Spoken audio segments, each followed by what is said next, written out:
Hello बच्चों, आप सबका स्वागत है धनजी सर फिजिक्स क्लास में। तो हम लोग एक सीरीज़ देख रहे हैं। सीरीज़ में सारे क्वेश्चंस, जैसे फिजिक्स के सारे क्वेश्चंस को हम लोगों ने देख चुका है, और फिर केमिस्ट्री के सारे क्वेश्चन जो क्वेश्चन बैंक के थे वे सारे क्वेश्चन हम लोगों ने देख लिया है। अब उसी सीरीज़ के अंतर्गत जो है हम लोग बायोलॉजी के जो भी क्वेश्चंस हैं उनको देख लेते हैं। और आप लोग क्लास में सर पढ़ाए भी हैं, अच्छे से क्वेश्चंस पढ़ाए भी हैं। तो आपके रिविजन्स के लिए क्या किया जा रहा है कि जितने भी क्वेश्चंस हैं उसको कराया जा रहा है, तो ज़रूर देख लें। और जो लोग फिजिक्स और केमिस्ट्री के वीडियो को नहीं देख पाए हैं वो लोग ज़रूर उस वीडियो को देख लें। और एग्ज़ाम में जाने से पहले सारे वीडियो को, फिजिक्स केमिस्ट्री और बायो के जितने भी वीडियो हैं एक बार ज़रूर देख लें, ताकि आपको एग्ज़ाम में फ़ायदा हो। तो चलिए स्टार्ट करते हैं आज का क्वेश्चन। क्वेश्चंस क्या है, बायो के क्वेश्चंस में पहला क्वेश्चन है, आहार नाल की लंबाई कितनी होती है? तो 8 से 10 मीटर। आहार नाल की लंबाई कितनी होती है? 8 से 10 मीटर। आहार नाल में सबसे बड़ा भाग कौन सा होता है? जो आहार नाल बना होता है उसमें सबसे बड़ा भाग कौन सा होता है? तो वे है छोटी आंत। कौन है? छोटी आंत। अगला, आहार नाल का सबसे बड़ा भाग कौन सा होता है? तो छोटी आंत। अगला, मनुष्य के आमाशय में प्रतिदिन लगभग कितना लीटर रस स्राव होता है? तो मनुष्य के आमाशय में प्रतिदिन लगभग 3 लीटर के आसपास जो है रस स्राव होता है। अगला, मनुष्य के आमाशय में कौन सा अम्ल पाया जाता है? तो मनुष्य के आमाशय में हाइड्रोक्लोरिक अम्ल, जिसको हम HCl अम्ल के नाम से भी जानते हैं। अगला, गृहिणी। ग्रहणी जो होता है किसका भाग है? तो ग्रहणी जो है छोटी आंत का भाग है। किसका भाग है? छोटी आंत का भाग है। बचे हुए भोजन का अवशोषण कहाँ होता है? तो बचे हुए भोजन का जो अवशोषण होता है इलियम में होता है। कहाँ होता है? इलियम में होता है। ध्यान रखें, कहाँ होता है? इलियम में होता है। अगला, छोटी आंत तथा बड़ी आंत के जोड़ पर एक छोटी सी नली होती है। जहाँ छोटी आंत और बड़ी आंत जहाँ जुड़ती है एक छोटी सी नली होती है, जिसे क्या कहते हैं? सीकम कहते हैं। क्या कहते हैं? सीकम। मनुष्य के शरीर का अवशेषी अंग है अपेंडिक्स। जो अपेंडिक्स है मनुष्य के शरीर का क्या है? अवशेषी अंग के नाम से भी जानते हैं। अगला क्वेश्चन है, 9वां क्वेश्चन की ओर बढ़ते हैं। वैसी क्रियाएं जिनके द्वारा जीव का अनुरक्षण होता है जैव प्रक्रम कहलाता है। वैसी क्रियाएं जिनके द्वारा जीवों का अनुरक्षण होता है जैव प्रक्रम कहलाता है। क्या कहलाता है? जैव प्रक्रम कहलाता है। अगला, वैसे पौधे जो पोषण के लिए सड़ी गली चीज़ों पर आश्रित हों, मतलब सड़े गली चीज़ों पर आश्रित हों, उसको मृतजीवी कहते हैं। वो क्या कहते हैं? मृतजीवी कहते हैं। प्रकाश संश्लेषण का अंगक है। प्रकाश संश्लेषण का अंगक कौन है? हरित लवक। कौन है? हरित लवक। प्रकाश संश्लेषण का अंगक कौन है? हरित लवक। अगला, प्रकाश संश्लेषी अंग है। प्रकाश संश्लेषण का अंग कौन है? हरित लवक। प्रकाश संश्लेषी अंग है पत्ता। कहाँ से होता है? पत्ता से। वायुमंडल में कार्बन डाइऑक्साइड की प्रतिशत कितनी? तो वायुमंडल में कार्बन डाइऑक्साइड की परसेंटेज 0.03%। 0.03%। स्वपोषी पौधे में, जो स्वपोषी पौधे हैं उनमें कैसी क्षमता होती है? उसमें जो होती है प्रकाश संश्लेषण की क्षमता होती है। कैसी होती है? प्रकाश संश्लेषण। ऑक्सीजनित रक्त, मतलब जिसमें ऑक्सीजन रक्त है, ऑक्सीजन युक्त जो रक्त होता है वो किस में होता है? धमनी या सिरा में। तो किस में होता है? धमनी में। और ऑक्सीजन, ऑक्सीजन रक्त कहता है, ऑक्सीजन जनित रक्त एक होता है। ऑक्सीजन मतलब किस में? ऑक्सीजन जनित। ऑक्सीजन जनित का मतलब क्या? सिरा में अशुद्ध रक्त, जो सीरा होता है उसमें अशुद्ध रक्त होता है ना, और धमनी में कैसी होती है? शुद्ध रक्त। अगला, हीमोग्लोबिन में, हीमोग्लोबिन ऑक्सीजन से संयोग करके क्या बनाता है? Oxy haemoglobin. हीमोग्लोबिन ऑक्सीजन से अभिक्रिया करके क्या बनाता है? Oxy haemoglobin. Carbon dioxide haemoglobin से संयोग करके क्या बनाता है? तो कार्बोक्सिक हीमोग्लोबिन। ऑक्सीजन से ऑक्सी हीमोग्लोबिन और कार्बन डाइऑक्साइड से मिलाकर कार्बोक्सी हीमोग्लोबिन। किसका उपयोग कोशिका द्वारा ऊर्जा उत्पादन के लिए होता है? किसका उपयोग कोशिका द्वारा ऊर्जा उत्पादन के लिए होता है? तो ग्लूकोज का। किसका होता है? ग्लूकोज का। अगला, दांत का सबसे ऊपरी परत को क्या कहते हैं? दांत के सबसे ऊपरी परत को हम इनामेल कहते हैं। क्या कहते हैं? इनामेल कहते हैं। अगला, मानव आहार नाल का सबसे लंबा भाग है। मानव आहार नाल का सबसे लंबा भाग होता है छोटी आंत। कौन होता है? छोटी आंत। मानव आहार नाल का सबसे छोटा भाग क्या है? मानव आहार नाल का सबसे लंबा भाग छोटी आंत, छोटी आंत। न्यूक्लियस शब्द किन के द्वारा खोजा गया था? न्यूक्लियस शब्द की खोज किसके द्वारा किया गया था? तो रॉबर्ट ब्राउन के द्वारा। किसके द्वारा? रॉबर्ट ब्राउन के द्वारा। अगला, पौधे में भोजन किस रूप में जमा होते हैं? तो पौधे में भोजन स्टार्च के रूप में जमा होते हैं। किस रूप में जमा होते हैं? स्टार्च के रूप में। पौधे और पशु की कोशिकाएं, पौधे और पशु की कोशिकाओं का वैज्ञानिक अध्ययन क्या कहलाता है? तो पौधे और पशु की कोशिकाओं का वैज्ञानिक जो अध्ययन क्या कहलाता है? तो उसको कहते हैं, तो जब कोशिका का अध्ययन करिएगा तो कोशिका विज्ञान। पीत रस कहाँ से स्रावित होता है? तो पीत रस यकृत से स्रावित होता है। और पीत रस किस में जमा होता है? यह इसका आंसर आप लोग जो है कमेंट बॉक्स में देंगे। अगला, ट्रिप्सिन एंजाइम का कार्य क्या है? ट्रिप्सिन एंजाइम का कार्य है प्रोटीन का पाचन करना। ट्रिप्सिन एंजाइम का कार्य क्या है? प्रोटीन का पाचन करना। प्रोटीन का पाचन करना। तो आप लोग इसका जरूर बताएंगे ट्रिप्सिन एंजाइम का कार्य क्या है। अगला, ट्रिप्सिन एंजाइम का कार्य क्या है? प्रोटीन का पाचन करना। प्रोटीन का पाचन करना ट्रिप्सिन एंजाइम का कार्य है। अगला, मुख गुहा में आहार का कौन सा भाग पाचन होता है? मुख गुहा मतलब जब मुंह में जाता है तो आहार का कौन सा भाग पाचन होता है? तो मुख गुहा में कार्बोहाइड्रेट, इसका पाचन होता है कार्बोहाइड्रेट। और क्वेश्चन एक आता है कि पाचन का प्रारंभ कहाँ से हो जाता है? तो पाचन का प्रारंभ मुख गुहा से ही हो जाता है, क्योंकि मुख गुहा में कार्बोहाइड्रेट पचता है। हरे पौधे में होता है, हरे पौधे क्या होते हैं? स्वपोषी। हरा पौधा क्या होता है? स्वपोषी। स्वपोषण के लिए आवश्यक है, स्वपोषण के लिए क्या आवश्यक है? पर्णहरित, सूर्य का प्रकाश और कार्बन डाइऑक्साइड। कह रहा है कि स्वपोषी के लिए जब पोषण बनाते हैं, भोजन बनाते हैं, उनके लिए क्या चाहिए? पर्णहरित मतलब क्लोरोफिल, सूर्य का प्रकाश चाहिए और कार्बन डाइऑक्साइड चाहिए। ये सारी चीज़ें उनको चाहिए। ठीक है, अगले क्वेश्चन की ओर बढ़ते हैं। अगला बढ़ते हैं 29 नंबर क्वेश्चन की ओर। क्या कह रहा है 29 नंबर क्वेश्चन, उसको देखते हैं। 29 नंबर क्वेश्चन है, किसकी उपस्थिति के कारण पौधे का रंग हरा होता है? किसकी उपस्थिति के कारण पौधे का रंग हरा होता है? क्लोरोफिल के कारण से। किसके कारण से? क्लोरोफिल। हाइड्रा में क्या पाया जाता है? हाइड्रा में क्या? स्पर्शक, जो स्पर्शक है ना उसको। अमीबा का अधिकांशतः पोषण होता है। अमीबा का अधिकांशतः पोषण कैसे होता है? अंतर्ग्रहण से। कैसे होता है? अंतर्ग्रहण से। अमीबा अपना भोजन कैसे पकड़ता है? तो कूटपाद द्वारा। अमीबा अपना भोजन कैसे पकड़ता है? कूटपाद द्वारा।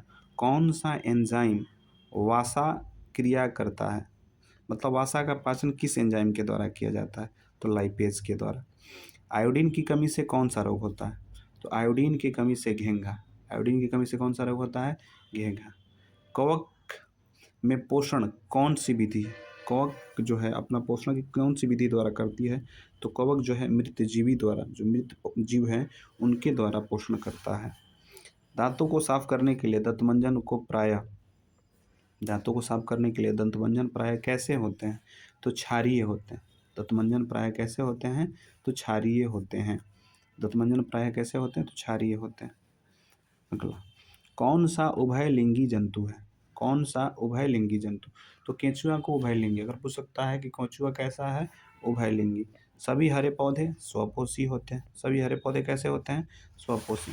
याद रखेंगे सभी जितने भी हरे पौधे वो कैसे हैं? स्वपोषी।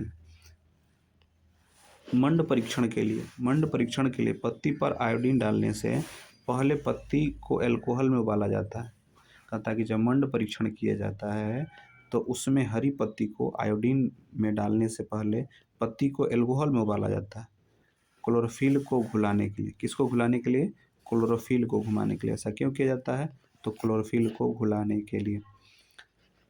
स्लाइड, स्लाइड का सर्वप्रथम कंपाउंड माइक्रोस्कोप को देखा जाता है। स्लाइड का सर्वप्रथम कंपाउंड माइक्रोस्कोप में देखा जाता है 10 के मल्टीपल पर। 10 के क्या? मल्टीपल पर। एक वयस्क मनुष्य में कितने दांत होते हैं? एक वयस्क मनुष्य में 32 दांत होते हैं। कुटपाद किस में पाया जाता है? कुटपाद अमीबा में पाया जाता है। कुटपाद किस में पाया जाता है? अमीबा में। क्लोरोफिल वर्णक का रंग होता है। क्लोरोफिल रंग का कैसा होता है? हरा। ग्वाइटर अथवा घेंघा, ग्वाइटर अथवा घेंघा पनपता है किसकी कमी से? आयोडीन की कमी से। भोजन की पाचन किस प्रकार की अभिक्रिया है? भोजन का पाचन किस प्रकार की अभिक्रिया है? उपचयन।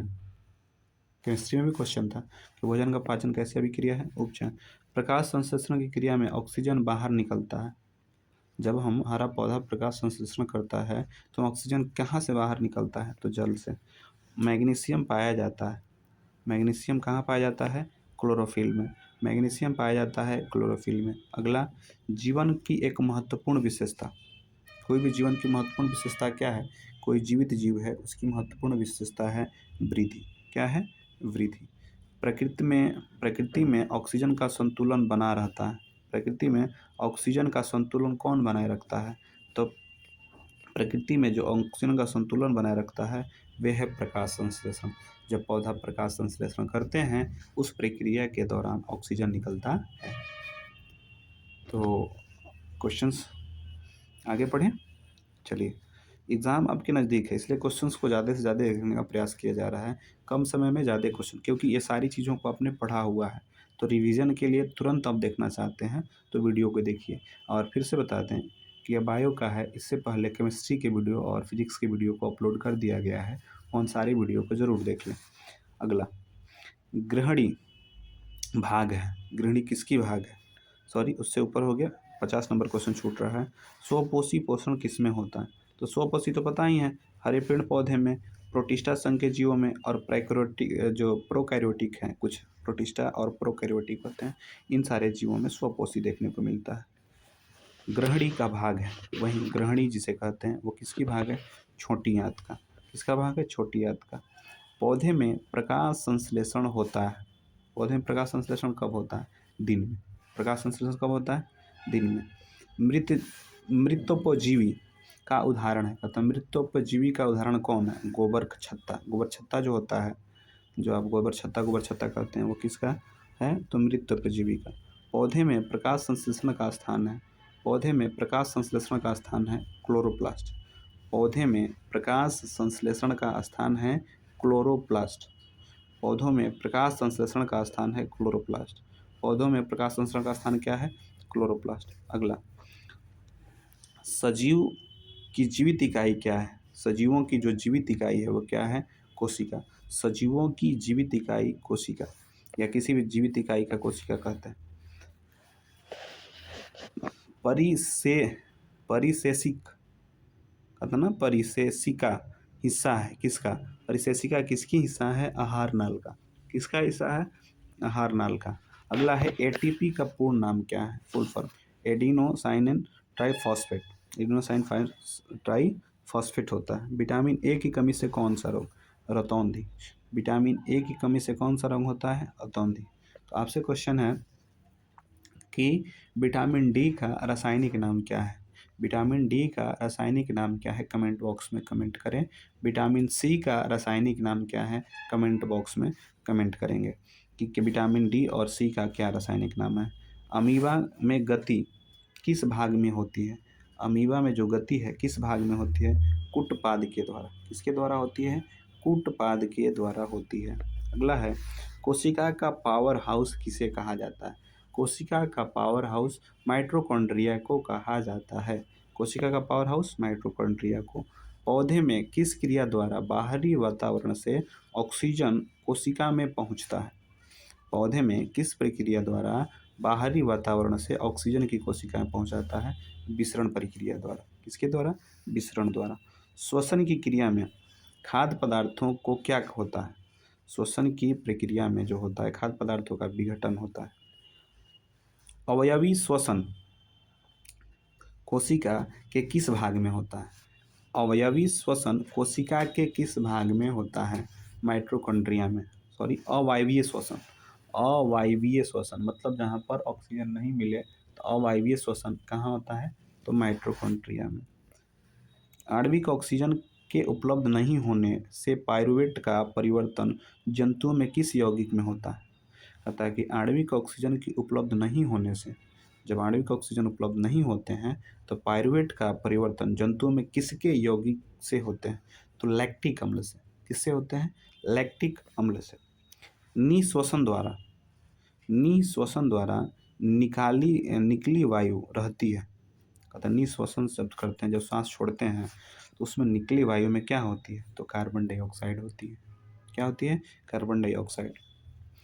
किसकी कोशिका भित्ति मृत होती है, तो जाइलम, जो कोशिका भित्ति होती है, जाइलम की कोशिका भित्ति मृत होती है। किसकी कोशिका भित्ति मृत होती है, जाइलम की। अगला, रक्त का पीएच मान, रक्त का पीएच मान कितना होता है, रक्त का पीएच मान 7.4 होता है। रक्त का पीएच मान कितना होता है, 7.4। अगला है, रक्त का कितना प्रतिशत भाग प्लाज्मा होता है, प्लाज्मा 55%। प्लाज्मा कितना परसेंट होता है, 55% होता है। अगला, मानव शरीर में केंद्रीय पंप का अंग कौन है, मानव शरीर में जब केंद्रीय पंप का काम कौन करता है, ब्लड को पंपिंग करने का काम कौन करता है, हृदय करता है। कौन करता है, हृदय करता है। अब आते हैं अगले क्वेश्चन की ओर। अगला क्वेश्चन क्या है, देखते हैं। अगला क्वेश्चन है, मानव के हृदय कितने कोष्ठक होते हैं, वैसा मतलब होता है कितने कोष्ठक होता है, मतलब कितने चैम्बर्स उसमें होते हैं, तो 4। तो आपको बताना है, आपसे क्वेश्चन है कि जो कछुआ है उसकी वह कितने कोष्ठक होता है, इसको कमेंट बॉक्स में करें। मेढक कितने कोष्ठक होता है उसको करें, और मछली, कछुआ, मेढक और मछली कितने कोष्ठक होते हैं, उसमें कितने बेस में पाए जाते हैं, बताना है। अगला, एक कोशिकीय शैवाल में जल का परिवहन होता है विसरण द्वारा। किसके द्वारा होता है, विसरण द्वारा होता है। श्वसन का अंतिम उत्पादन, श्वसन का अंतिम उत्पाद है, श्वसन का अंतिम उत्पाद क्या है, CO2 H2O प्लस ऊर्जा। जब श्वसन करते हैं तो कार्बन डाइऑक्साइड और उसमें कुछ जल बनता है और ऊर्जा बनता है जब हम श्वसन के दौरान। पौधे में श्वसन होता है, पौधे में कहाँ होता है, पौधे में श्वसन सभी भागों से, पौधे का श्वसन कहाँ होता है, सभी भागों से, पत्ती से, तना से, इत्यादि से, सबसे होता है। कौन सी बीमारी श्वसन तंत्र से संबंधित है, निमोनिया, निमोनिया बीमारी है जो श्वसन तंत्र से संबंधित है। किस प्रकार के श्वसन से अधिक ऊर्जा मुक्त होती है, वायवीय श्वसन। अगर ऑक्सीजन मिलेगा तो ऑक्सीजन मिलने से श्वसन से अधिक ऊर्जा मुक्त होगी। मछली का श्वसन अंग, गिल्स, मछली का क्या होगा, गिल्स। तिलचट्टा में कितने जोड़े श्वास रंध्र पाए जाते हैं, तिलचट्टा में 10। निम्नलिखित में से किसे कोशिका का ऊर्जा मुद्रा के रूप में कहा जाता है, या इसी को हम कहते हैं ऊर्जा का सिक्का, ऊर्जा का सिक्का या ऊर्जा का मुद्रा किसे कहा जाता है, ATP का। इथाइल अल्कोहल किस प्रकार के श्वसन से बनता है, इथाइल अल्कोहल में अवायवीय श्वसन होता है। इथाइल अल्कोहल में क्या होता है, अवायवीय श्वसन होता है। अगला, पायरुवेट के विखंडन से कार्बन डाइऑक्साइड तथा जल ऊर्जा देता है, यह प्रक्रिया कहाँ होती है, तो माइटोकॉन्ड्रिया में। कहाँ होती है, माइटोकॉन्ड्रिया में। पौधे में श्वसन की क्रिया के अंतर्गत ATP के टूटने से कितनी ऊर्जा मुक्त होती है, पौधा श्वसन करता है, ATP जब टूटता है तो कितनी ऊर्जा मुक्त करता है, तो 30.5 किलो जूल प्रति मोल, किलो जूल प्रति मोल। ग्लाइकोलाइसिस होता है माइटोकॉन्ड्रिया में, ग्लाइकोलाइसिस कहाँ होता है, माइटोकॉन्ड्रिया में। किस पौधे में रंध्र अनुपस्थित होते हैं, किस पौधे में रंध्र मतलब छिद्र जो है अनुपस्थित होते हैं, तो जो हाइड्रिला है, हाइड्रिला में रंध्र नहीं होते, छिद्र नहीं होते हैं। किण्वन की प्रक्रिया पाई जाती है ईस्ट में, किण्वन की प्रक्रिया किस में पाई जाती है, ईस्ट में पाई जाती है, किण्वन की प्रक्रिया ईस्ट में पाई जाती है। ट्रंकिया किस जीव का श्वसन अंग है, ट्रंकिया किस जीव का श्वसन अंग है, तो कॉकरोच का। ट्रंकिया किस जीव का श्वसन अंग है, तो कॉकरोच का, किसका है, कॉकरोच का।